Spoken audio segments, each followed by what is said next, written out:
Hello friends, welcome to my channel. இன்னைக்கு நம்ம bread halwa எப்படி செய்யறதுன்னு பார்க்கலாம். தேவையான பொருட்கள் பார்த்துக்கலாம்.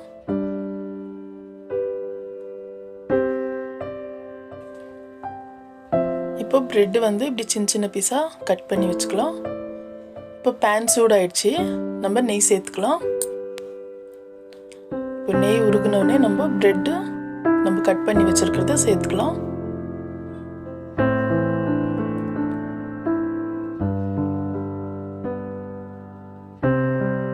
இப்போ திருப்பி போட்டு ஃப்ரை பண்ணிக்கலாம். இப்போ பாருங்க இவ்வளவு ஃப்ரை ஆனா போதும்.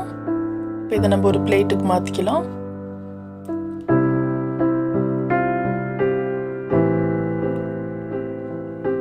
இப்போ இதே மாதிரி இருக்கிற பேலன்ஸ் பிரெட்டை கூட நம்ம ஃப்ரை பண்ணி எடுத்துக்கலாம். பாருங்க இப்படி இருக்கணும். இப்போ பேன் சூடாயிடுச்சு. நான் காசி ஆற வச்ச பால் 1/2 லிட்டர் அதை சேர்த்துக்கிறேன். 1/2 லிட்டர் பால் போதும். நான் சர்க்கரை கொஞ்சம் கம்மியாக தான் சேர்த்துருக்கிறேன், 100 கிராம். உங்களுக்கு தேவைப்பட்டால் அதிகமாக சேர்த்துக்கோங்க. இப்போ நம்ம பிரெட்டு துண்டுகள் சேர்த்துக்கலாம்.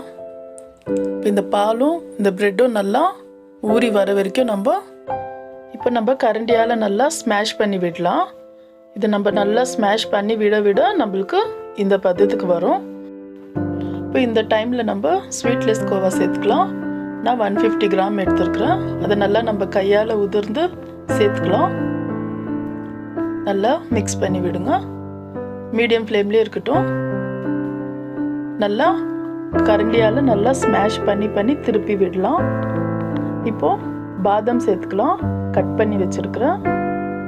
கேஷ்யூ சேர்த்துக்கலாம். பிஸ்தா கொஞ்சம் சேர்த்துக்கலாம்.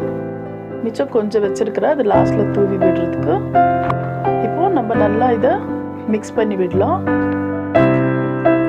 இப்போ நம்மளுக்கு பிரெட் அல்வா ரெடி ஆயிடுச்சு பாருங்க. நம்ம நெய்யெல்லாம் பிரிஞ்சு மேலே வந்திருக்கு பாருங்க. இந்த டைமில் நம்ம ஸ்டவ் ஆஃப் பண்ணிடலாம். நம்ம சிம்பிளான மெத்தடில் இன்னைக்கு பிரெட் அல்வா செஞ்சுட்டோம். வீட்டில் நம்ம எப்பவுமோ பிரெட்டு பாலெல்லாம் வச்சுருப்போம். ஸோ நம்மளுக்கு ஸ்வீட் சாப்பிட்ணுன்னு தோணுச்சுன்னா சட்டுன்னு செஞ்சிடலாம்.